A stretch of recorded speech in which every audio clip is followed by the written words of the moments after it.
G'day. Today we're doing a bit of work on a 67 Chevy pickup. It's got the Turbo400 transmission in it, and he's got a little bit of slipping in second gear. So we're going to check the vacuum line first. You can see this line here.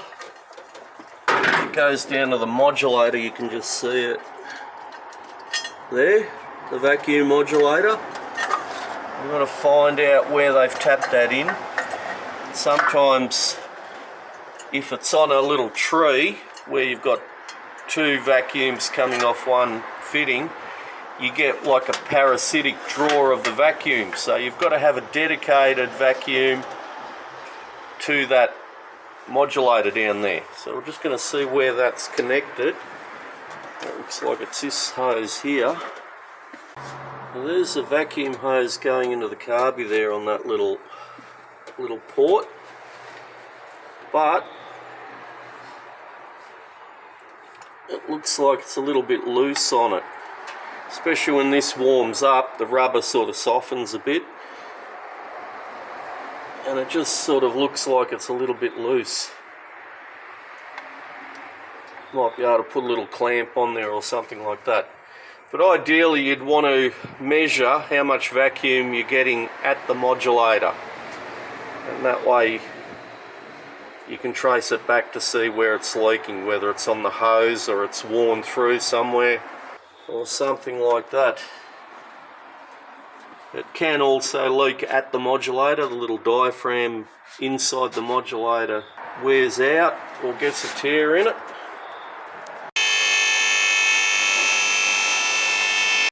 And we've got the Turbo400 transmission in this. So we've got the vacuum modulator. That hose is too hard for that. You can see it's all hardened, so it's probably not sealing properly on that modulator. There's also got quite a few oil leaks. Selector seal's leaking. A little bit of a weep on the speedo gear. Looks like it's on the pan gasket and also on one of the cooling line fittings there. Good idea while you've got it up to just check the drive line. You can see this centre bearing's a bit buggered.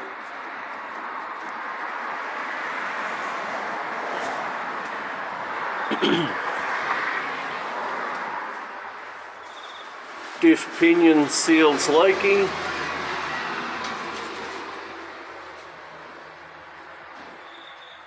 Still got the drum brakes on. Check your unis, check everything underneath. This bolt, I don't know what's going on here. Loosened right up. There's a few things that need attention. Okay, we'll just measure the vacuum at the source where it was plugged in. Rightio, start her up.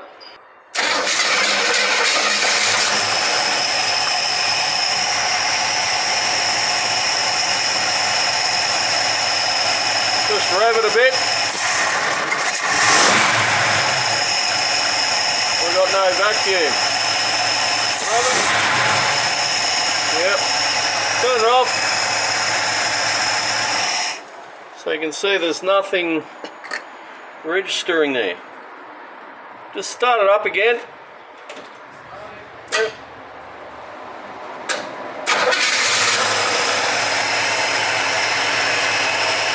I can't even feel any vacuum there on that little port. So there's one of the issues there. So I've just taken off this 3/8 tapered thread, NPT. It was at the back of the carby there, and I've put on a vacuum hose, and we'll just see what sort of vacuum we're getting. We're not getting any vacuum from there. Yep, rightio. Now look at that. 15 inches of vacuum. Give it a rev. Again.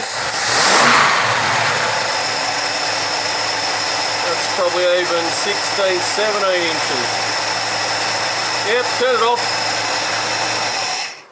Now if that was sucking through there, you'd hear it.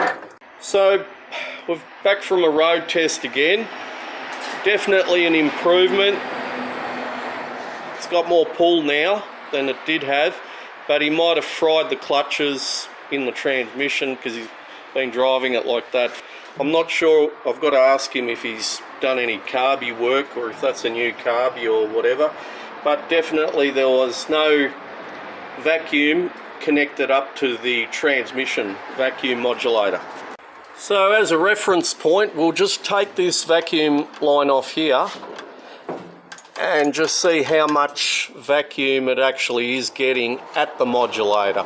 Sometimes what happens, especially when you've got longer vacuum tubes, or sometimes they even run a hose all the way to here, which is no good, because what happens as soon as that hose warms up, it's going to get a kink in it, and also it needs to be secured properly so it doesn't wear out anywhere. This modulator will check the spring inside here.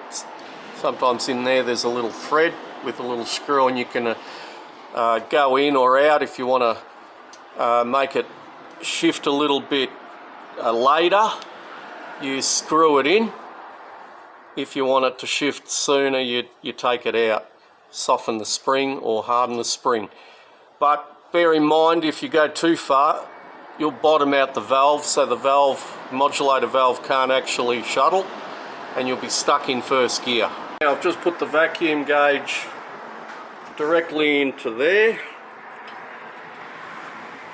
Rightio, start her up. Yep.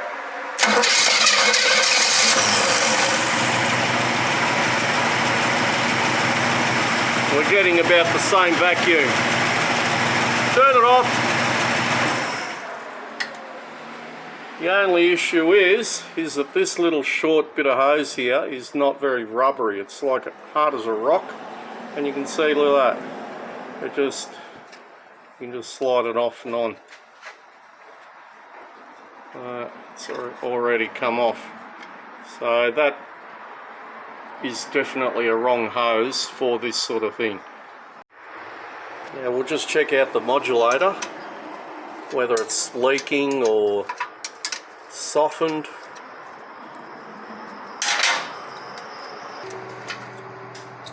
Just careful, it might be a bit hot. We've cleaned it all off, blown it all around there. You don't want any muck going in back into the transmission after you put, there we go. So it doesn't appear to be leaking, and it is actually an adjustable one inside there. I'll get the right angle. You'll see there's a little screw in there. So we're going to get a reference point of where the original modulator was adjusted, and the way we do that, we've got this little rod here that pushes on the modulator there, and we've got these little scribe marks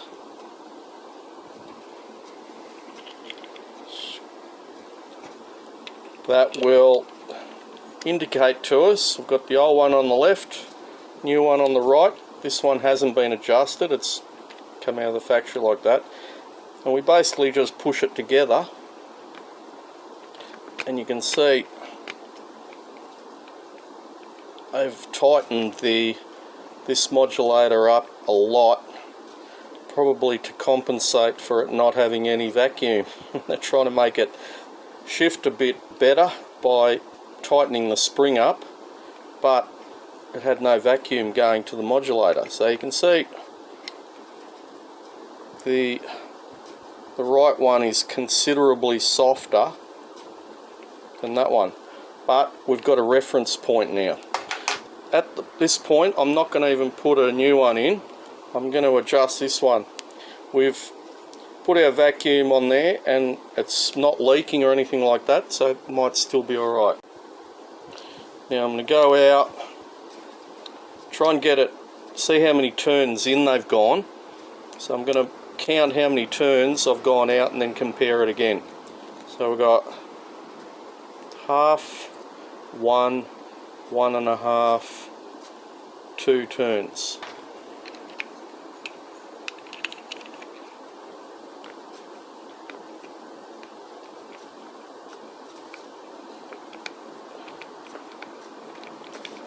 So probably not quite, they probably went in 1 3/4 turns. So if I go in 1/4 of a turn,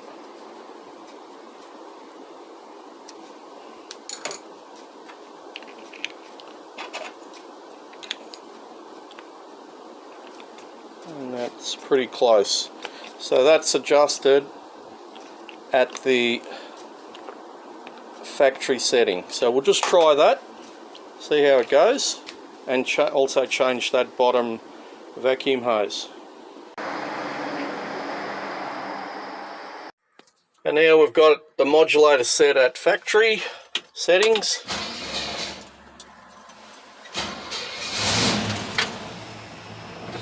And we'll just take it for a test run. Okay, if we take off slowly.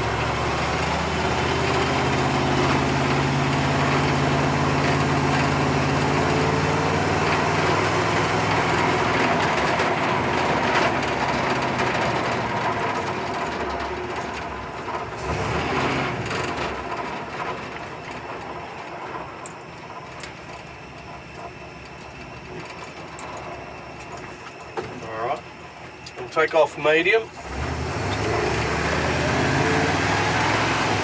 2. Just jumping first to third. Looks like he's fried the clutch, driving it around. I'll just get on this straight stretch, take off a little bit harder, and see what happens. But now we've got vacuum to the modulator. We've got to check all the basics first before we can actually diagnose what the issue is. Okay, we're in drive. I'm going to take off a little bit harder this time.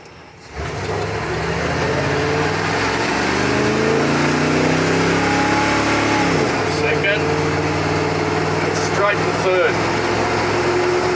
I don't know if you can hear the revs there, but it's basically holding first, second, third, almost straight away.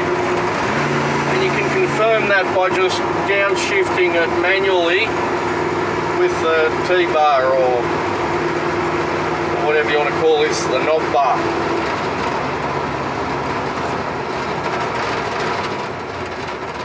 If I take off manually, you'll see second gear is very sludgy. Going first.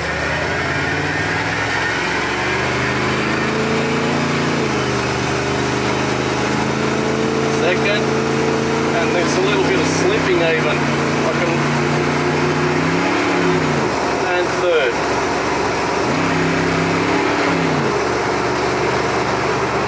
And another thing we should have at about 40-50 kilometers an hour, just to confirm that it's definitely happening, you should even have vacuum kick down. So if I floor it, it should kick back down into second gear. It's not doing that.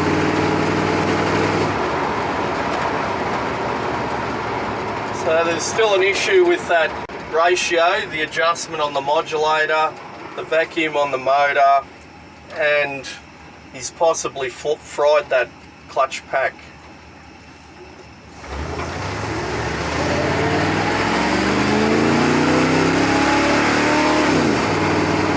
Just go straight from first to third. So we'll just take the pan off and see what's going on in the pan, but it looks like this transmission's in for an overhaul. Got our vacuum pump, suck it out there, makes it a little bit less messy.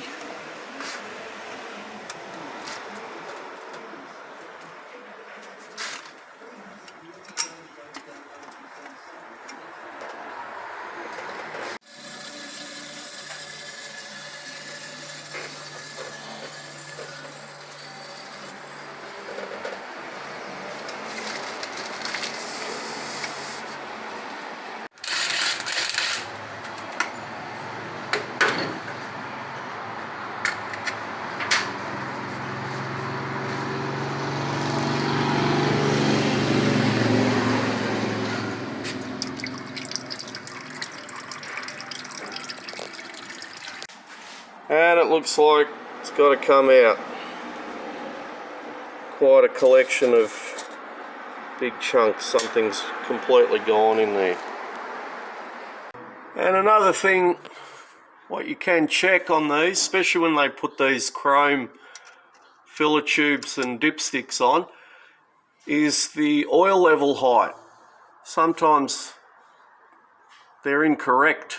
So what you need to do is just make sure, if you can see that step on the case there, that would be like the hot level mark up there, probably about 5 mil above the pan rail height.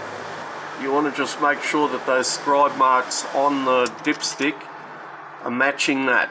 Otherwise you're going to think you've got the right oil level, but it's not. Anyway, I hope some of that information has helped. We're going to end up pulling it out and reconditioning it at some stage. We've got quite a collection of other transmissions we've got to do before we get to it. So stay tuned. I might have a bit of time to make a video of disassembly and analysis for it. Don't forget to like and subscribe. Thank you for watching.